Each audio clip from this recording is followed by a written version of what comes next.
What's up YouTube, it's your boy Nash here, welcome back to the channel. Now before we get into this week's episode of Yu-Gi-Oh's Biggest Issue, guys, we are 20 subs away from 200. We are drawing closer and closer to the goal of 200 subscribers. I know we can do it. 200 subs by the end of the summer. Let's make it happen.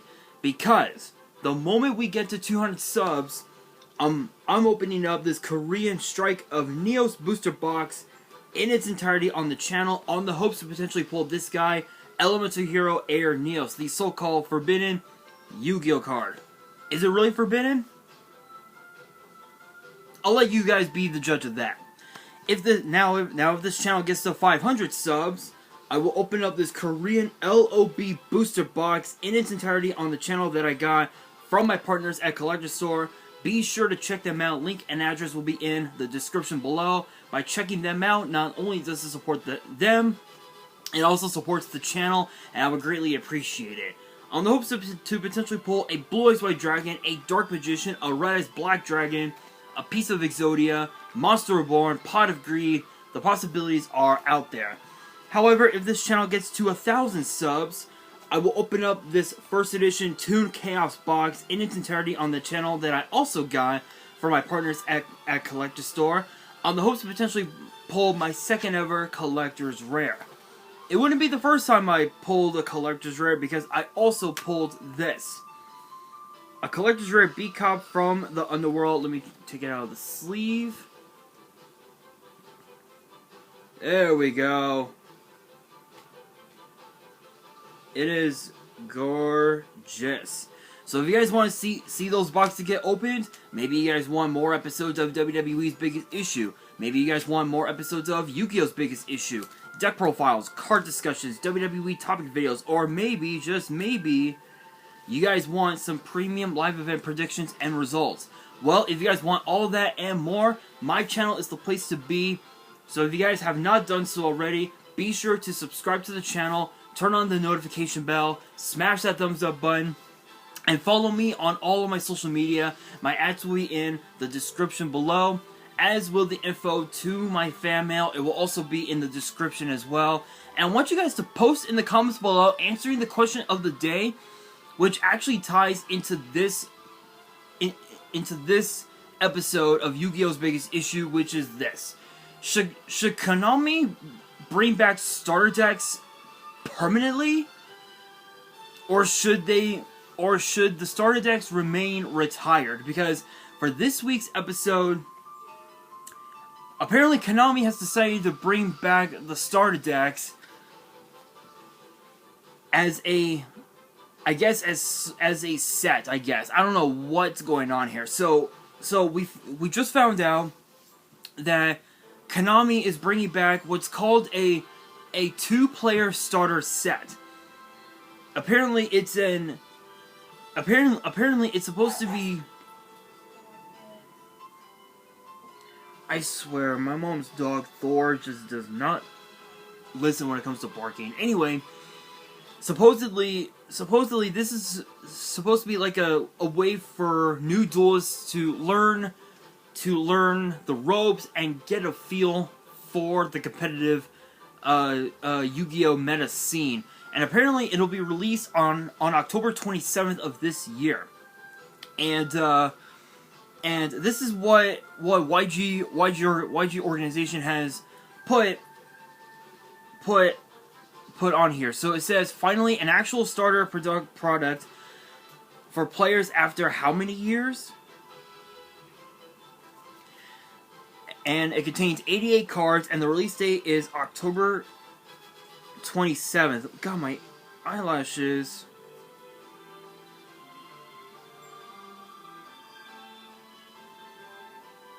My eyelashes are like...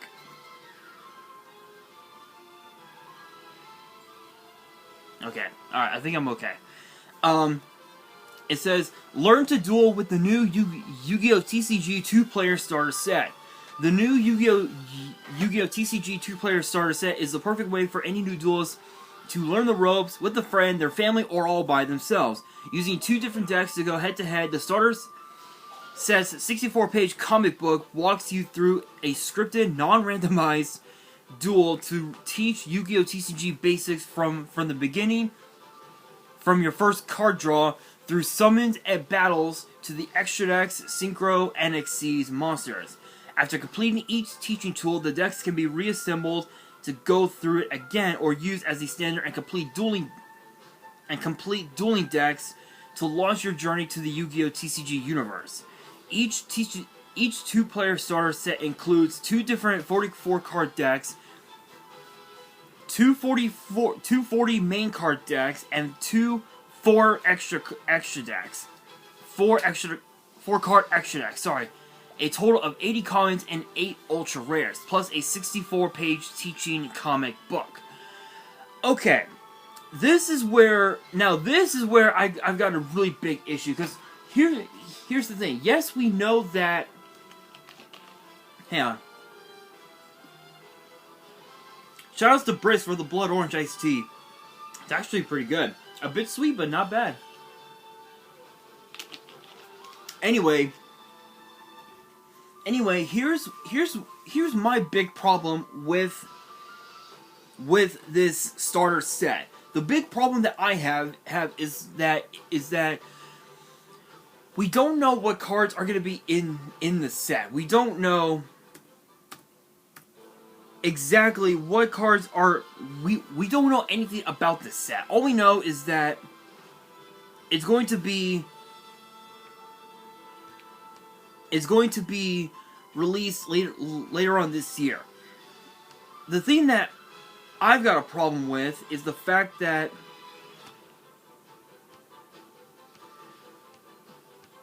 these starter sets actually have a tendency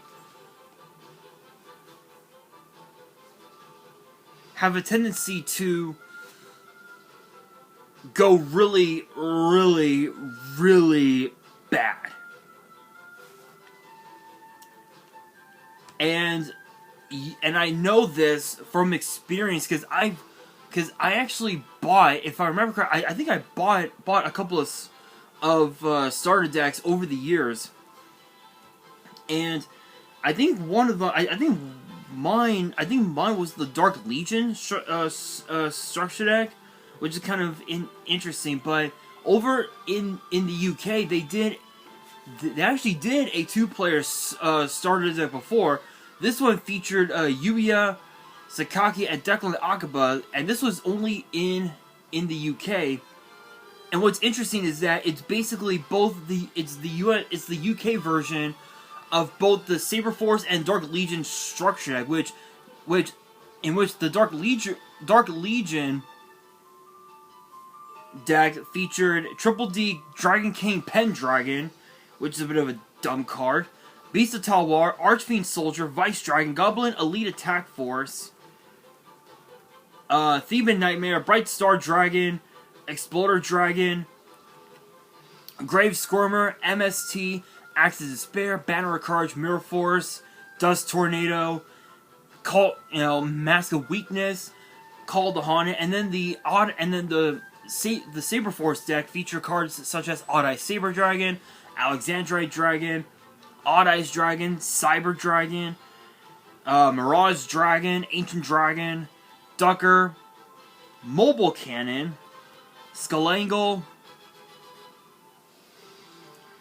the Calculator, Dark Hole, Black Pendant, Malevolent Nuzzler, Trap Hole, Pinpoint Guard. They're basically 40-card pre-constructed decks that players over in the UK would use to battle head to head, or if they wanted to, they could draft.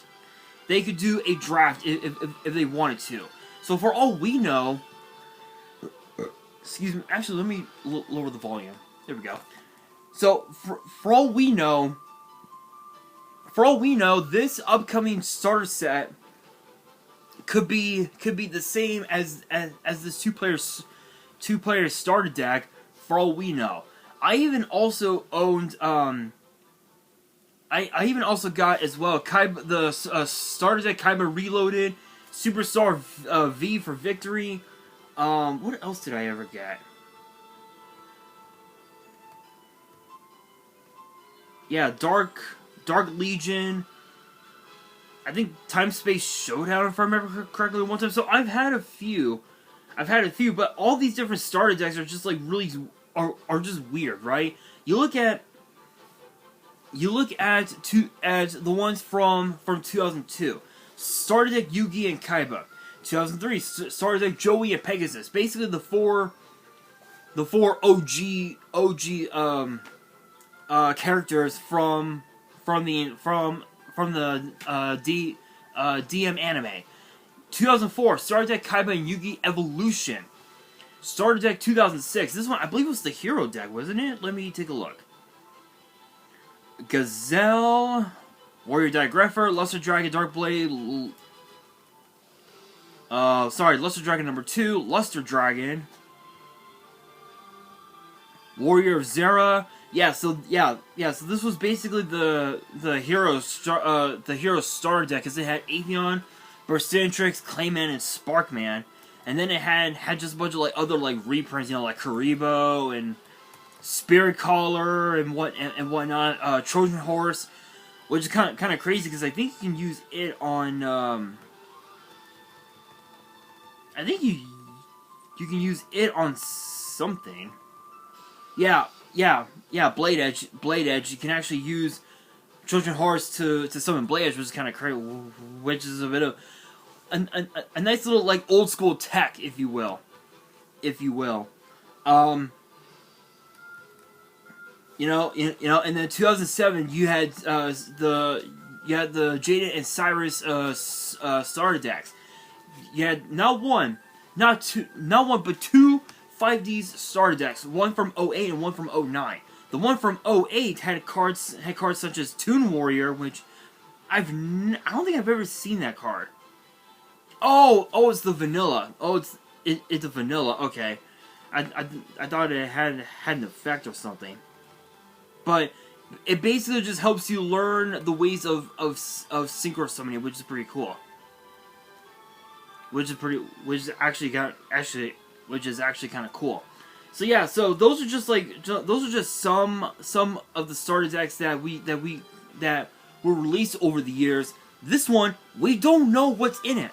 We don't know what's gonna be the character, the character themes. We don't know anything about this set. So for all we know, this could be probably one of the worst starter decks we've had in years. And I think the worst one of them all, in my honest opinion, was the starter deck Yu-Gi-Oh. Because what did this one have? This one had Performer Pal, Sleight Hand Magician, Performer Pal King Bear, Performer Pal Swing Cobra, Performer Pal Mammon Carpet, I believe is how it's pronounced. Performer Pal Paratrio, Performer Pal Long Phone Bull, Performer Pal Teeter Totter Hopper, Odd Eyes Pendulum Dragon, Stargazer Magician, Time Gazer Magician, Performer Pal Drumarilla, Performer Pal Second Donkey, Performer Pal Hip Hippo, Full Cult's Cannon, Archfiend Eccentric, Gene Warped Warwolf, Beast King Barbaros, Pitch Black Warwolf, Dragon Dowser, Giant Rat, Performer Pal Dramatic Theater, Smile World, Hippo Carnival, Draw Muscle, MST, Lightning Vortex, Book of Moon, Lucky Iron Axe, Burden of the Mighty, Backup Rider, Performer Pal Showdown, Performer Pal Pinch Helper, Wall of Disruption, Ceasefire, Raigeki Break, Draining Shield, Threatening Roar, Dark Bribe, Chaos Burst, and Pendulum Reborn. That was basically the deck. And it was probably the worst one, because there wasn't a whole lot of like plays that you could make with the starter deck if you just had one on its own.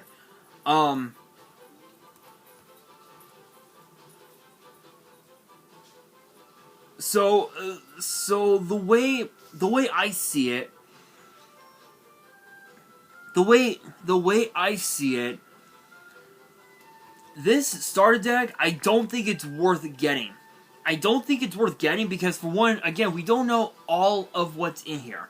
For all we know, it could be...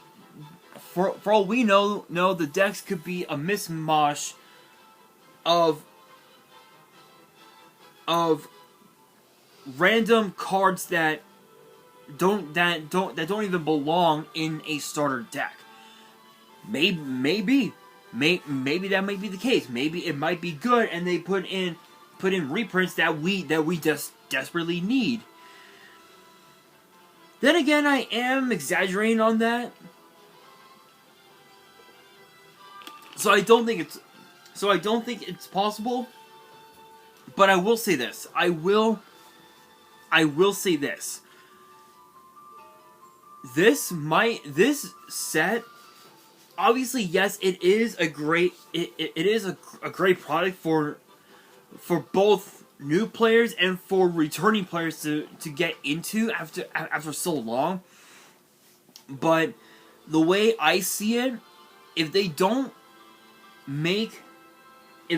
hype this set by adding new cards into the set, this will go down in history as probably one of the worst starter decks we've had in years. I think, again, going back to what I said, starter deck Yu-Gi-Oh, starter deck Link Strike, and starter deck Codebreaker are probably like three of the worst ones.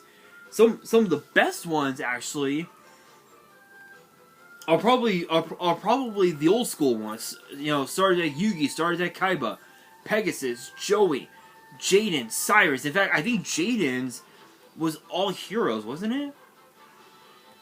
Let's see. Necroshay, Cybertech Alligator, Gemini Elf, Darkblade, Sonic Dog, Avion, Burstinatrix, Clayman, Sparkman, Poison Mummy. What does this one do? Inflict 500 damage to your opponent. Okay, and it's a flip effect, so that's kind of cool.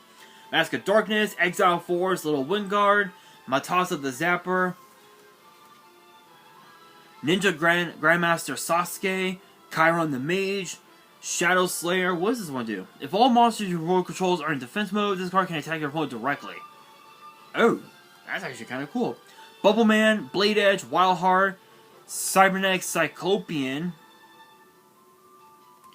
Rush Recklessly, Giant Trune, Lightning Blade, Heavy Storm, Banner of Courage, Smashing Ground, Necklace of Command, Monster Reincarnation, Lightning Vortex, Brain Control, Righteous Justice, Lucky Iron Axe, Dust Tornado, Trap Hole, Magic Jammer, Sakuretsu Armor, Compulsory Evacuation Device, Drain Shield, Negate Attack, Magic Cylinder. Yeah, the old school starter decks of from 2005 to 2009, like 2009, 2010, those are the real starter decks. You know, anything that's like 2011 and later, not the best, but some do have really good reprints. So I'll say this to close out this episode. I will say this.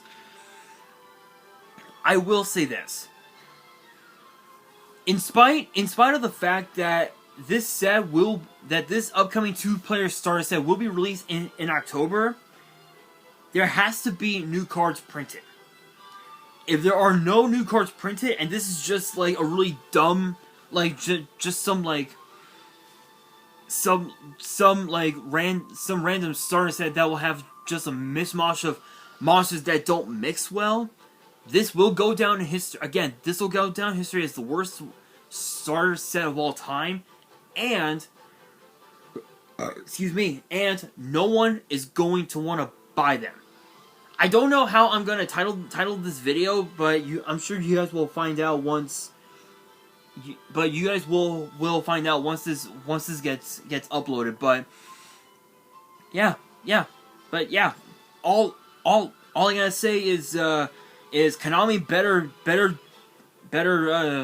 make something right out of this, because otherwise it's not gonna be a good set to get. So let me know down in the comments below, answering the question of the day: Should Konami bring back starter decks permanently, or should they stay retired? Let me know down in the comments below, and that will do it for this week's episode of Yu-Gi-Oh's Biggest Issue. Hopefully you guys enjoyed. If you did, make sure you guys smash that thumbs up button. If you guys are new to the channel and you guys want more episodes of Yu-Gi-Oh's Biggest Issue in the future, make sure you guys subscribe to the channel, turn on the notification bell, and follow me on all of my social media. My ads will be in the description below, as will the info to my fan mail. It will also be in the description as well. And on that, this is your boy Nash, signing out.